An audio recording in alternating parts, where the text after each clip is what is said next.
ಬೆಂಗಳೂರಿನ ಶಿವಾಜಿನಗರದ Saint Mary's basilica ಚರ್ಚ್ನಲ್ಲಿ Christmas ಹಬ್ಬವನ್ನು ಸಂಭ್ರಮ ಸಡಗರದಿಂದ ಆಚರಿಸಲಾಯಿತು. ಏಸು ಕ್ರಿಸ್ತನ ಕಲಾಕೃತಿಗಳು ಎಲ್ಲರ ಗಮನ ಸೆಳೆಯುತ್ತಿವೆ. ಚರ್ಚ್ನಲ್ಲಿ ಕ್ರೈಸ್ತ ಬಾಂಧವರು ಕ್ಯಾಂಡಲ್ ಬೆಳಗುವ ಮೂಲಕ ಸಾಮೂಹಿಕ ಪ್ರಾರ್ಥನೆ ಸಲ್ಲಿಸಿದರು.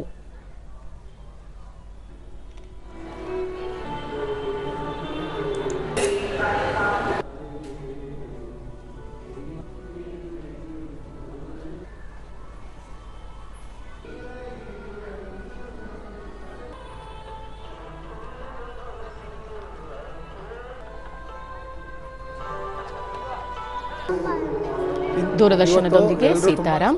ಇಂದು ಏಸು ಕ್ರಿಸ್ತನ ಜನ್ಮದಿನವನ್ನು ಸಂಭ್ರಮದಿಂದ ಆಚರಿಸಲಾಗುತ್ತಿದೆ. ಈ ಬಾರಿ ವಿಜೃಂಭಣೆಯಿಂದ ಕ್ರಿಸ್ಮಸ್ ಆಚರಿಸುತ್ತಿರುವುದಾಗಿ ಹೇಳಿದರು.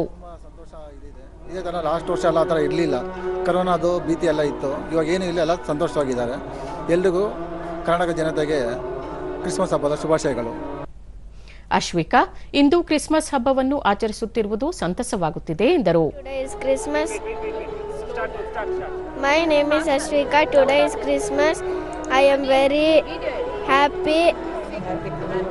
Merry Christmas and Happy New Year.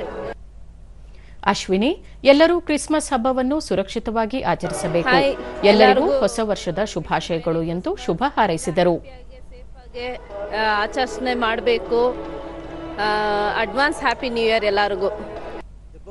Father Albert, Christmas ಹಬ್ಬದ ಪ್ರಯುಕ್ತ ನಿನ್ನೆ 15,000 ಮಂದಿ ಚರ್ಚ್ಗೆ ಭೇಟಿ ನೀಡಿ ಸಾಮೂಹಿಕ ಪ್ರಾರ್ಥನೆ ಸಲ್ಲಿಸಿರುವುದು ಒಂದು ಐತಿಹಾಸಿಕ ದಾಖಲೆಯಾಗಿದೆ ಎಂದರು. Around 15,000 people have visited and attended all the masses, and today also a lot of people are coming to our church to receive God's blessings. ಒಡಿಶಾದ ಸಾಲ್ಮೆಕೆ, ಬೆಂಗಳೂರಿನಲ್ಲಿ ಮೊದಲ ಬಾರಿಗೆ ಕ್ರಿಸ್ಮಸ್ ಆಚರಿಸಲಾಗುತ್ತಿದೆ. ಹಲವು ಬಾರಿ ಚರ್ಚ್ಗೆ ಭೇಟಿ ನೀಡಿದ್ದರೂ ಈ ಕ್ರಿಸ್ಮಸ್ ಹಬ್ಬ ತಮಗೆ ಬಹಳ ವಿಶೇಷವಾಗಿದೆ ಎಂದು ತಿಳಿಸಿದರು. Came at 6 o'clock for prayer and I feel very joyful. ಹೈದರಾಬಾದ್ನ ಶಶಿರೇಖಾ, ಶಿವಾಜಿನಗರದ ಸೇಂಟ್ ಮೇರೀಸ್ ಬೆಸಲಿಕಾ ಚರ್ಚ್ನಲ್ಲಿ ಎಲ್ಲಾ ಭಾಷೆಗಳಲ್ಲಿ ಪ್ರಾರ್ಥನೆ ಸಲ್ಲಿಸಲಾಗುತ್ತದೆ. ಇಲ್ಲಿ ಪ್ರಾರ್ಥನೆ ಸಲ್ಲಿಸುವುದರಿಂದ ಮನಸ್ಸಿಗೆ ಶಾಂತಿ, ನೆಮ್ಮದಿ ದೊರೆಯುತ್ತದೆ ಎಂದರು. ಪ್ಲೆಸೆಂಟ್ ಆಗಿದೆ. ಬೆಂಗಳೂರಲ್ಲಿ ಇದಕ್ಕೆ ಮುಂಚೆ ಈಗ ಹೈದರಾಬಾದ್ಗೆ ಶಿಫ್ಟ್ ಆಗಿ ಅಲ್ಲಿಂದ ಮತ್ತೆ ಬೆಂಗಳೂರಿಗೆ ಬಂದು ಕ್ರಿಸ್ಮಸ್ನ ಇಲ್ಲಿ ಸೆಲೆಬ್ರೇಟ್ ಮಾಡ್ಕೊಳ್ತಾ ಇದ್ದೀವಿ.